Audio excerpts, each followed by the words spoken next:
Hi అండి, welcome back to my channel. ఈరోజు నేను చాలా టేస్టీగా ఉండే వంకాయ దమ్ బిర్యానీ ఎలా చేసుకోవాలో ఇప్పుడు సింపుల్ ప్రాసెస్లో అలాగే ఇంట్లో ఉన్న ఇంగ్రీడియంట్స్ తోటే సూపర్ ఈజీగా చేసుకోవచ్చండి. ఒకసారి ట్రై చేస్తే మళ్ళీ మళ్ళీ చేయాలనిపిస్తుందండి, అంత టేస్టీగా ఉంటుంది. ఇప్పుడు ప్యాన్ తీసుకుని అందులోకి 2 టేబుల్ స్పూన్ వరకు ఆయిల్ వేసుకోవాలి. ఆ తర్వాత వంకాయలు ఘాట్లు పెట్టుకున్న వంకాయల్ని 1/2 కేజీ వరకు తీసుకున్నానండి. అవి అందులో వేసుకుని మూత పెట్టుకుని 2 నిమిషాల పాటు మగ్గించుకోవాలి. ఇప్పుడు మగ్గించుకున్న వంకాయలను తీసుకుని పక్కన పెట్టుకోవాలండి. వంకాయల్ని మరీ ఎక్కువసేపు అయితే మగ్గించుకోవాల్సిన అవసరం లేదండి, జస్ట్ 2 మినిట్స్ పాటు మగ్గించుకుంటే సరిపోతుంది.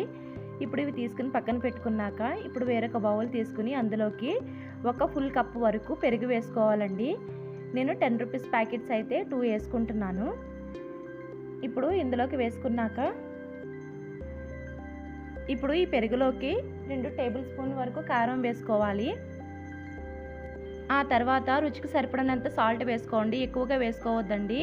ఉప్పు ఎక్కువైతే వంకాయకి పట్టేస్తుంది. ఆ తర్వాత 1/2 టీ స్పూన్ వరకు పసుపు, 1.5 టీ స్పూన్ వరకు ధనియాల పౌడర్, 1 టీ స్పూన్ వరకు జీలకర్ర పౌడర్ వేసుకుని ఈ మసాలాలు కలిసేంత వరకు పెరుగులో కలుపుకోవాలి. ఇప్పుడు ఈ విధంగా కలుపుకున్న తర్వాత ఇందులోకి కొత్తిమీర, పుదీనా కూడా యాడ్ చేసుకోవాలండి. అలాగే నేను ఒక 5 నుంచి 6 పచ్చిమిర్చి అయితే వేసుకుంటున్నాను. అలాగే 1/2 టీ స్పూన్ వరకు అల్లం వెల్లుల్లి పేస్ట్ అండ్ కొద్దిగా లెమన్ జ్యూస్ అయితే యాడ్ చేసుకుంటున్నాను. ఇప్పుడు ఇలా కలుపుకున్న తర్వాత ఇందులోకి 1 టేబుల్ స్పూన్ వరకు ఆయిల్ వేసుకోవాలి.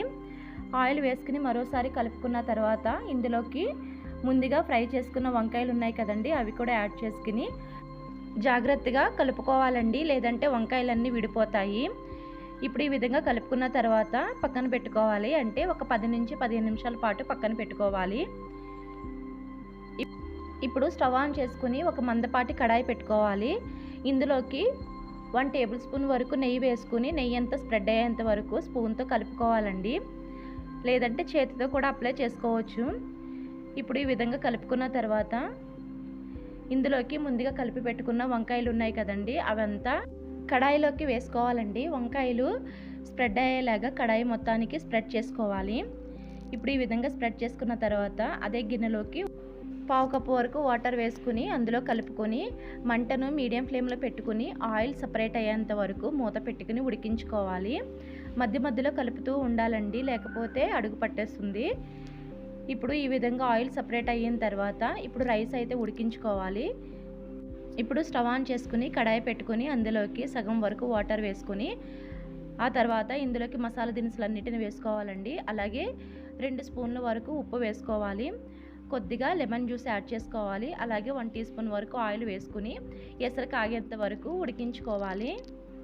ఇప్పుడు ఎసరు కాగిన తర్వాత ఇందులోకి ముందుగా నానబెట్టుకున్న 2 కప్స్ వరకు బాస్మతి రైస్ అయితే వేసుకోవాలండి. ఇప్పుడు రైస్ మొత్తాన్ని వేసుకున్న తర్వాత మంటను హై ఫ్లేమ్లో పెట్టుకుని రైస్ను ఉడికించుకోవాలండి. మధ్య మధ్యలో చూసుకుంటూ కలుపుకుంటూ చూడాలి. జస్ట్ ఒక 70% రైస్ ఉడికితే సరిపోతుందండి. ఒకసారి చెక్ చేసుకోవాలి, లేకపోతే మెత్తగా అయిపోతుంది. ఇప్పుడు ఇలా ఉడికిన రైస్ని తీసుకుని ముందుగా మనము ఉడికించుకున్న వంకాయలు ఉన్నాయి కదండి, వాటిపైన లేయర్స్ కింద రైస్ని వేసుకోవాలి. ఇప్పుడు రైస్ మొత్తాన్ని వేసుకున్న తర్వాత ఆ పైన ఫ్రైడ్ ఆనియన్స్ వేసుకోవాలండి. అలాగే పుదీనా, కొత్తిమీర కూడా వేసుకోవాలి. అదేవిధంగా 1 టీ స్పూన్ వరకు నెయ్యి వేసుకోవాలండి. ఇప్పుడు మూత పెట్టుకుని మంటని మీడియం ఫ్లేమ్లో పెట్టుకుని ఒక 5 నిమిషాల పాటు ఉడికించుకోవాలి.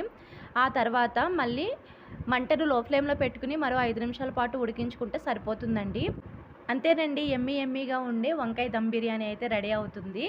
చాలా సింపుల్ ప్రాసెస్లోనే ఈజీగా చేసేసుకోవచ్చు. మరి మీకు ఈ వీడియో నచ్చినట్లయితే లైక్ చేసి షేర్ చేయండి. అలానే నా ఛానల్ని సబ్స్క్రైబ్ చేయడం మాత్రం మర్చిపోకండి. Thank you for watching.